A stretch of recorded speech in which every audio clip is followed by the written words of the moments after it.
सिंध में अपोजिशन जमातों का आज 11 बजे सिंध असम्बली के बाहर एहतजाज का ऐलान। GDA, PTI, Jamaat Islami, JUI की मुश्तरका प्रेस कॉन्फ्रेंस। हलीम आदिल शेख ने कहा, सिंध के 7 करोड़ अवाम के वोट पर डाका डाला गया है।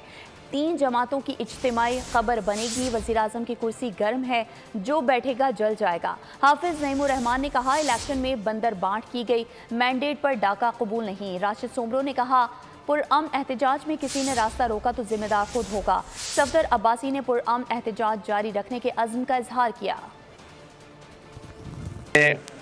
पूरे हमारे सिंध के 6-7 करोड़ अवाम के हुकूक पर, वोट पर जो डाका डाला और ये जो भानमती का कुनबा जुड़ा है, ये इज्तिमाई सियासी कबर बनेगी इन तीनों पार्टी। ये जो प्राइम मिनिस्टर की कुर्सी है, ये गर्म कुर्सी है, जो बैठेगा जल जाएगा।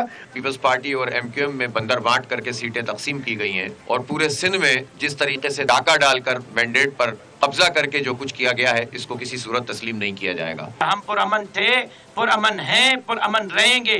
किसी सूरत अमन का रास्ता हाथ से जाने नहीं देंगे। लेकिन अगर कोई हमारा रास्ता रोकेगा तो उसका जिम्मेदार फिर वो होगा, हम नहीं। अगर उन्होंने कोई गैर जमहूरी बात करनी है तो वो उनकी सोच है। हम फिर भी जो पुरअमन रहेंगे और यकीनन देखें ना, एहतजाज जब भी होता है तो उसका बाज़ एहतजाज जब चलते हैं तो उनका फैसला वहीं पे होता है।